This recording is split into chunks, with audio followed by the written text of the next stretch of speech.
জনাব তারেক রহমান কিছুদিন আগে বলেছিলেন ক্ষমতায় গেলে তিনি কোনো মেগা প্রজেক্টে যাবেন না, কিন্তু ফ্যামিলি কার্ডের নামে তার নেতাকর্মীরা বলে বেড়াচ্ছে 4 কোটি মহিলাকে ফ্যামিলি কার্ড দেওয়া হবে, যারা প্রতি মাসে 2,000 টাকা থেকে শুরু করে 7,000 টাকা পর্যন্ত পাবে।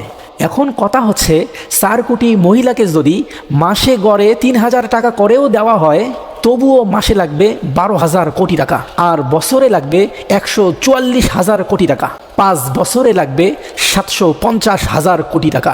এখন শোনেন, হাসিনা দুর্নীতি করার পরেও পদ্মা সেতু বানাইতে খরচ হয়েছে 30,000 কোটি টাকা।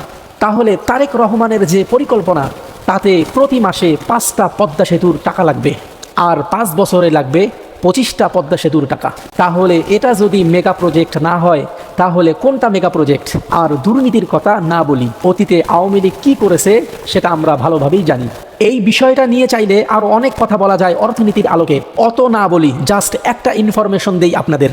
যেমন যে মন্ত্রণালয়ের অধীনে সারা বছর দেশের উন্নয়নের কাজগুলো হয়, সেই স্থানীয় সরকার মন্ত্রণালয়ের বাজেট হচ্ছে বছরে 43,000 কোটি টাকা। আর বিএনপি যে ফ্যামিলি কার্ডের গল্প আমাদের শোনাচ্ছে, শুধু সেই প্রজেক্টে বছরে লাগবে 144,000 কোটি টাকা।